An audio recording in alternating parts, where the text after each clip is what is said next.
fisik, ada dimensi-dimensi ruh, ya itu. Dan itu ada getaran-getaran. Karena itu adalah tanda. Jadi tanda itu simbol ya. Simbol itu ada tentu simbolize sesuatu. Nah, orang yang awam itu hanya berhenti kepada tanda. Tapi orang yang bijak, orang yang alim, orang yang rosikhun, orang yang pencari ilmu, itu tidak hanya berhenti kepada simbol, tapi behind the symbol. Symbol is important, but behind the symbol, the idea behind the symbol is much more important than the symbol itself. Jauh lebih penting dari simbol itu. Nah, oleh karena itu orang ulama berusaha untuk menangkap ruh dari ayat itu. Jadi ini firman Tuhan. Jadi makanya kita itu cuman bagaimana supaya kita ada ruh dengan Al-Quran itu harus dengan tadabbur, dengan tenang, dengan bersih pikiran hati. Ya, karena ini berkomunikasi dengan Tuhan ya. Makanya kata Rasul kalau kamu ingin berkomunikasi dengan Tuhan, lakukanlah dua hal. Pertama ada apa? Apa Ya. fal yusalli bil khusyuk, salatlah dengan khusyuk. Nah, karena itu berdialog dengan Tuhan. Ya kita paham artinya, kemudian seakan-akan itu fokus ya. Kalau fokus itu terjadi getaran. Sama dengan Al-Quran. Dan Al-Quran juga bitadabbur, tidak sekedar baca. Jadi baca itu ada tingkatannya. Pertama dengan qiraatil Quran. Hanya sekedar membaca ya itu tanpa paham. Itu loh. Itu. Yang kedua eh, tilawah. Artinya benar cara bacanya gitu loh.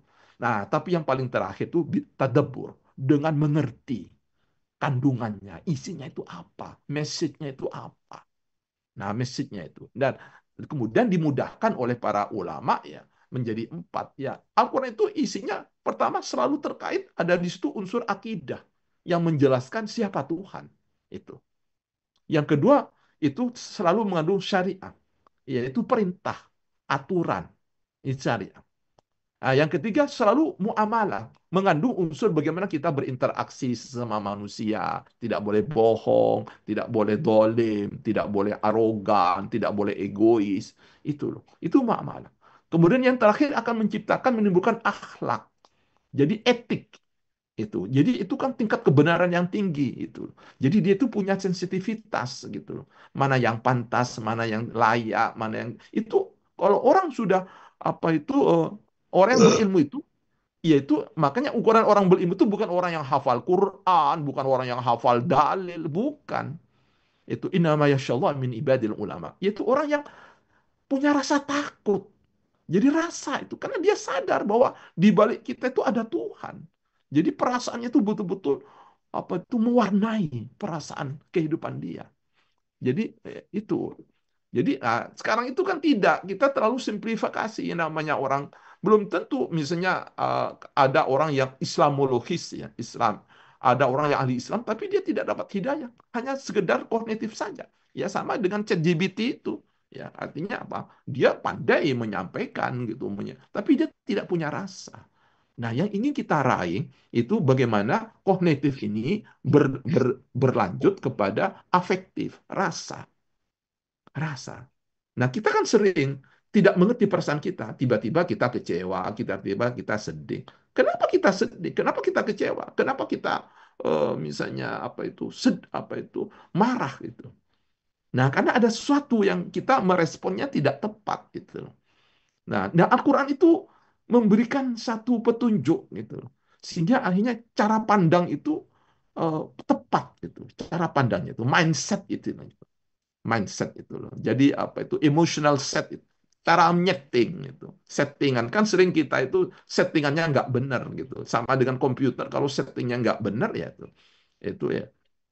Nah, Al-Qur'an itu mencoba untuk apa itu makanya ada semacam tantangan dalam Al-Qur'an itu. Di Al-Qur'an itu ada if titik maka begini. Nah, di Al-Qur'an itu ada begini ayat.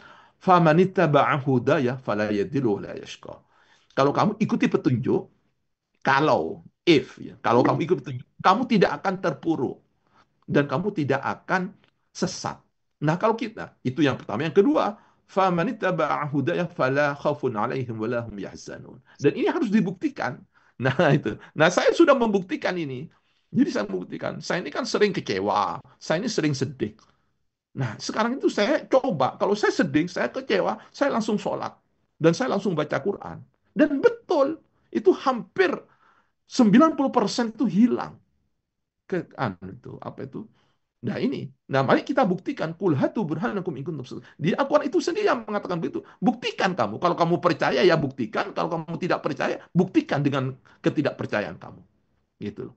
Nah ini kan menarik Al-Quran itu tuh apa open challenge gitu kan objektif itu. In kuntum fi rabbi mimma nazzalna ala abdina fa'tu bi rasul. Kalau kamu memang ragu, ragu saja kepada Al-Quran. Ayo silakan bikin. Buktikan mana bagian Al-Quran yang enggak benar. Nah, itu, Jo. Ayo kita buktikan. Nah, itu artinya apa? Ada suatu similarities. Ada titik temu, ada titik kesamaan antara science dan religion.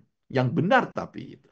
Jadi agama itu salah kalau dikatakan sebagai penghambat. Tidak. Justru agama itu menjadi inspirator.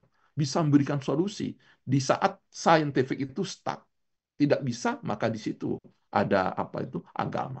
Tapi ada hal-hal yang memang agama tidak mengurus soal misalnya teknologi memang tidak diurus oleh agama yang itu loh. Jadi tidak heran kalau misalnya orang tanpa agama pun bisa maju gitu. Itu kalau soal ingin kemajuan. Tapi bagaimana tujuan kemajuan itu sendiri? Nah, itu tidak bisa tanpa agama.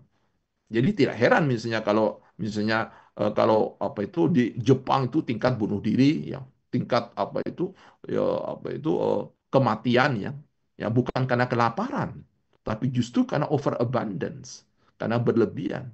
Jadi faktor yang paling banyak apa itu tingkat kematian itu bukan karena kelaparan tapi stres, mental problem. Nah, itu urusan agama itu. Karakter itu agama, akhlak itu agama. Nah, itu loh. Nah, oleh itu makanya harus kita ini mempelopori bagaimana kita mencoba mengembalikan itu agama itu pada tempatnya sehingga betul-betul terjadilah kolaborasi antara science and religion. Tidak hanya religion without science dan juga science without religion. Nah, ini semuanya ekstrim. Di Al-Quran itu mengatakan begitu. La taghlu fid din, jangan kamu berlebihan. Semuanya itu tahu batas. Nah, persoalannya batasnya itu di mana? Nah, kita itu kan tahu nah, kita itu sering innallaha la yuhibbul mu'tadin. Kita itu sering melanggar batas atau tidak mengerti batas karena kita tuh memang tidak mengerti ilmu batas. Nah, dalam Al-Qur'an tuh batas itu hudud gitu. Kita harus tahu itu batas. Oh, ini ada makanya ada batas itu ada yang wajib, ada sunat, ada yang mubah. Wah, ini yang makruh. Artinya ada apa-apa. Tapi kalau ditinggalkan ya, yang paling yang kita itu yang hanya satu, yang sedikit itu, dia itu haram. Jadi kan ada 5 itu, atau jadi apa itu jenis hukum itu. Jadi yang paling ekstrim, nah kita itu masih ada sisanya. Kita itu punya space yang luas gitu. Ada makruh, ada mubah, ada sunat, ada wajib. Nah itu, jadi kita hanya satu dari 5 jenis itu hukum itu hanya satu yang jangan sampai tersentuh karena itu akan membahayakan manusia yang haram. Kalau makruh ya gak apa-apa kok, makruh ya gak apa-apa gitu. Ya gitu dia tidak boleh hanya diwajib tok ya sunnah itu. Jadi ada space. Jadi itulah yang namanya satu fleksibilitas. Islam itu memiliki satu fleksibilitas, universalitas ya dan apa itu mengakomodir lebih banyak. Nah, jangan dibalik gitu. Seakan-akan itu yang sunat itu menjadi apa wajib saja itu. Ada spektrum gitu. Sehingga ada fleksibilitas. Nah, kecenderungan orang awam melihat itu hanya wajib dan haram gitu loh. Kalau jadi sempit hidup ini. Tidak ada satu space di mana kita bisa bermanuver. Makanya ada namanya syubhat. Nah, oleh itu nah, tapi harus sadar kepada apa itu maqasidus syariah, tujuan jalan, tujuan hukum. Jadi kan kita ini kan oleh Allah dikasih jalan. Nah, pikiran punya jalan gitu loh. Agama punya jalan gitu. Tapi yang paling penting bagaimana mempertemukan titik temu antara jalan pikiran dengan jalan agama, jalan sains dengan jalan agama. Nah, ini yang mungkin tantangan kita gitu loh. Untuk mencapai ya tentu apa itu kebahagiaan. Karena kalau tidak manusia itu selalu akan dihinggapi oleh khaufun dan apa hazan. Jadi ketakutan, kecemasan dan apa kesedihan, ketakutan. Makanya ujian pertama manusia itu takut. Nah, saya juga begitu. Pada saat saya misalnya baca Quran, ketakutan itu bisa ditekan apa ya apa sampai apa itu hampir 90% gitu. Saya ini penakut, tapi kalau baca Al-Quran, ya karena saya tahu ya apa itu artinya gitu loh, itu langsung nekatnya tuh minta ampun gitu. Gitu. Misalnya saya sedih gitu ya, sedih. Saya ini paling sering kecewa, paling sering apa itu emosi gitu ya. Itu loh. Apa. Mungkin kalau misalnya saya ini nggak baca Al-Quran, solusi saya itu cuma dua, ya bunuh diri atau bunuh orang. Jadi kalau ada orang bunuh orang itu saya nggak heran, karena saya itu hampir bunuh orang. Jadi kalau ada orang bunuh diri itu juga saya nggak heran, karena saya juga hampir bunuh diri. Itu loh. Karena berat hidup ini. Tapi ternyata setelah baca Al-Quran, itu loh. Itu ternyata, waduh, ternyata hebat Al-Quran itu. Nah, itu yang yang harus kita gali gitu ya. Jadi ternyata apa? Dan saya membuktikan pada level itu. Nah, makanya kita ingin bagaimana apa itu pembuktian yang bersifatnya individual itu ditarik kepada pembuktian yang bersifat kolektif. Nah, itu. Jadi nanti misalnya Pak Alek tanya, ya saya akan sharing gitu. Ya, itu. Saya akan itu tunjukkan gitu loh apa bahwa apa itu ya karena saya apa yang saya ucapkan itu saya alami, bukan sekedar apa omong saja gitu. Jadi saya jujur kalau misalnya saya nggak baca Al-Quran, mungkin ya itu solusinya jangan bunuh diri atau bunuh orang. Nggak kuat itu, nggak kuat. Jadi kalau ada orang bunuh diri itu saya nggak heran itu. Karena dia tidak menemukan jalan. Nah, Al-Quran itu ternyata وَنَزَّلْنَا عَلَيْكَ الْكِتَابَ تِبْيَانًا لِكُلِّ شَيْءٍ. Itu penjelasan. Jadi apa apa apa itu petunjuk ya hudan linnas. Jadi bukan bukan untuk hanya orang Islam, tidak untuk petunjuk siapapun. Makanya seringkali misalnya kenapa orang orang Jepang maju? Ya karena dia lebih Islami dalam hal tertentu. Dia disiplin, jujur, amanah, adil, seimbang, cerdas itu. Itu kan Islami. Nah, cuman kita itu baru berislam, baru namanya saja Abdul Wahid, pakaiannya pakai sarung, pakai kopiah. Nah, orang menganggap Islamisitas itu dari sisi itu, dari yang al-Dauhar, yang simbol, yang penampilan, yang kulit itu. Padahal apa itu Islam itu tidak hanya itu. Itu. Bahkan yang lebih penting nilai manusia itu bukan di lahiriah, tapi justru di al-jauhar yang substansi, yang ruh hati. Pada saat kita itu apa itu tidak benci kepada orang, pada saat kita itu tidak dendam kepada orang, pada saat kita itu mencintai seorang. Nah, itu keislaman, akhlak. Makanya kata Rasulullah tidak ada timbangan yang lebih berat dari akhlak. Itu akhlak itu. Nah, ibadah itu kalau dilaksanakan betul-betul secara benar dan sungguh-sungguh, itu akan menghasilkan etik, akhlak, perilaku yang jitu, yang kelas. Jadi misalnya sholat itu, nah kenapa kita tadi ditanyakan kita sudah puasa? Karena di Al-Quran, di hadis sendiri betapa banyak kamin soimin laisa lahu siyamuhu illal ju'a. Betapa banyak orang yang puasa nggak dapat apa-apa, tidak memberikan bekal. Karena dia tahu ilmu cuman hanya menggugurkan kewajiban itu. Hanya tidak ngerti ilmunya, tidak paham. Sama dengan sholat, sholat hanya gerak saja gitu loh. Tapi dia tidak menghayati apa yang diucapkan, apa filosofinya, apa hakikat sholat. Puasa itu begitu. Kalau puasa itu hanya segera tidak makan, tidak minum, tidak berhubungan dengan istri, ya sudah, nggak dampak. Makanya kata Imam Ghazali, puasa itu ada tingkatan.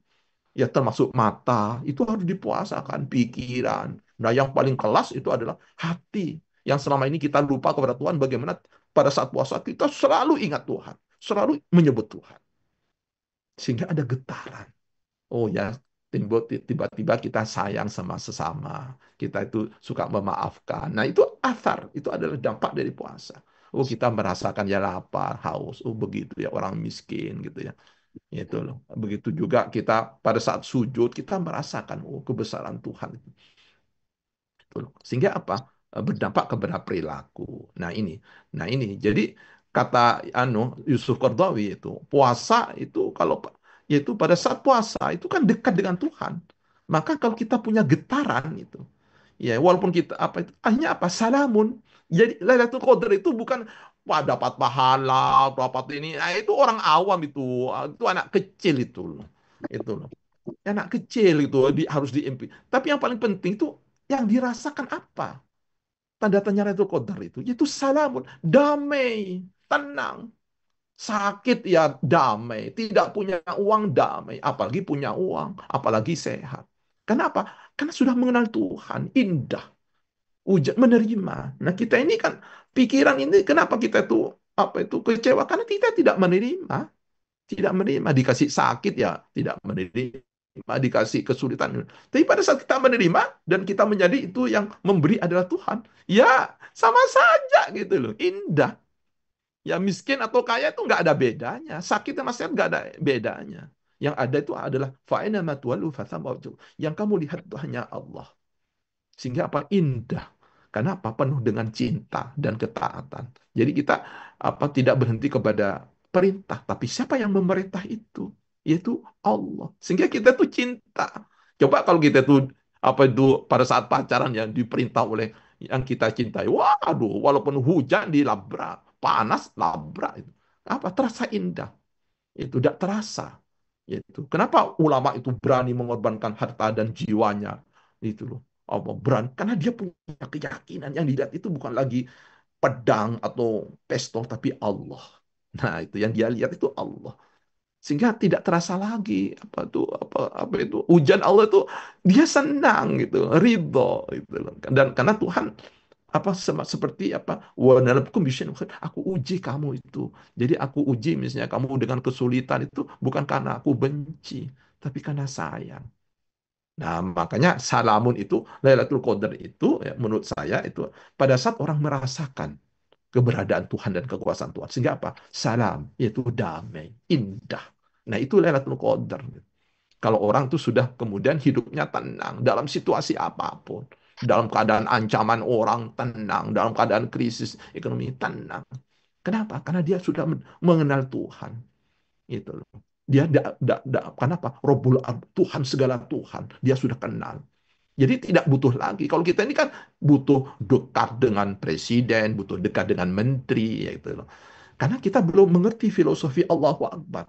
Itu Allah. Pada saat kita itu betul-betul Allah, maka tidak mungkin kita itu akan apa itu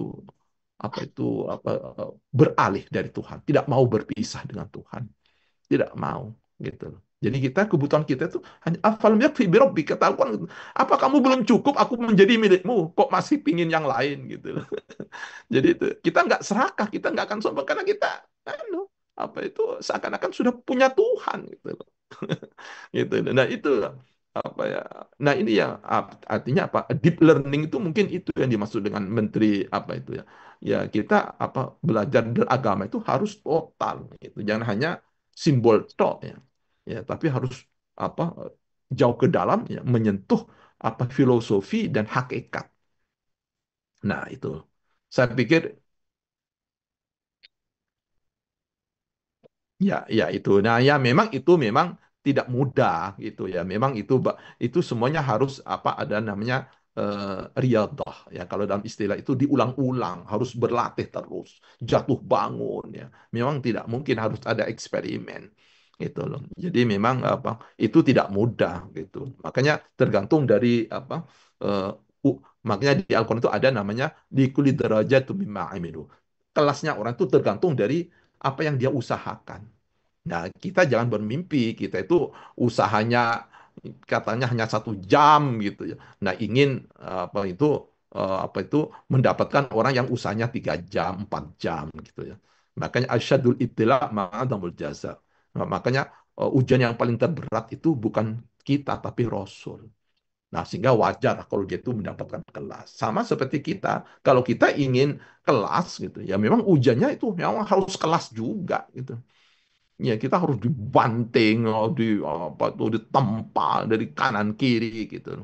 Nah, itu ya kita jangan memang ini bukan ilmu ilmu gampang gitu, ilmu gampang itu. Tapi makanya ini untuk limited lah, untuk limited orang-orang yang memang ya seperti kita ini seperti Prof. Fatoni, Prof. Wahidin, Pak Alek itu, Bu Ifit itu kan ya memang kita ingin sesuatu yang apa itu ya yang beda gitu loh, yang beda itu, yang ingin yang kelas gitu loh, yang kelas. Jadi kita makanya apa kita orientasinya bukan lagi quantity tapi quality. Karena di Al-Quran itu bisa jadi yang sedikit gitu. Di Al-Quran itu ada ayat begini, kam min fi'atin qalilatin ghalabat fi'atan katsiratan biidznillah. Seringkali yang kecil yang itu bisa mengalahkan yang besar dengan izin Tuhan. Karena izin Tuhan itu mengandung dimensi unlimited. Ya kita tidak heran kalau ada apa itu apa saat tertentu nanti terjadilah suatu apa itu rotasi itu. Ya orang yang dianggap lemah ya bisa jadi hebat ya. Makanya kita jangan sekali-sekali meremehkan orang gitu. Karena kita tidak tahu apa yang terjadi minggu depan, bulan depan, tahun depan. Tidak, kita tidak tahu. Karena seringkali Tuhan tuh membuat pelajaran kepada kita. Kita sering meremehkan orang, tiba-tiba orang tuh, waduh, sudah melampaui kita itu. Itu begitu juga gitu, jangan kita terlalu sedih. Nah di itu di Al-Quran tuh ada. Itu apa itu, jangan kamu terlalu bangga apa yang kamu terima, tapi jangan kamu tersedih apa yang meleset dari kamu. Oh itu loh.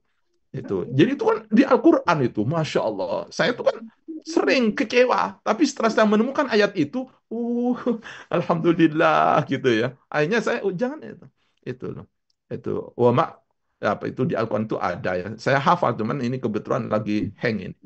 Itu saya apa itu ya. Jadi itu sesuai sekali. Jadi memang kalau apa itu kalau kita punya masalah itu, kalau kita baca Al-Quran ya, makanya memang mau tidak mau kita paling tidak sekali lah kita baca dengan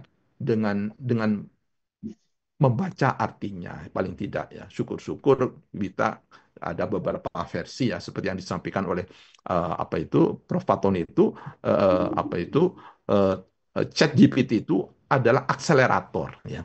Seharusnya kita itu mengerti misalnya 10 hari tapi dengan Chat GPT bisa 1 hari. Dulu kita naik haji pakai kapal laut 3 minggu baru nyampe gitu. Bolak-balik bisa 2 bulan gitu ya. Itu. Tapi dengan pesawat itu nggak sampai 1 hari itu. Nah, cuman walaupun kita naik pesawat, cuman kalau tujuannya salah, nah bisa nggak nyampe juga gitu loh. Bisa nggak nyampe juga. Makanya yang harus hati-hati dengan ChatGPT itu adalah tujuannya itu apa. Gitu loh. Kita harus tahu karena tujuannya harus betul-betul diperjelas gitu. Saya pikir itu Pak Alek ya. Ya, terima kasih Pak Kiai.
Waalaikumsalam warahmatullahi Terima kasih. wabarakatuh. Ya, izin live ya. Assalamualaikum. Izin live berbuka. Izin Lili. Assalamualaikum. Izin live, Prof. Ya, Assalamualaikum. Waalaikumsalam.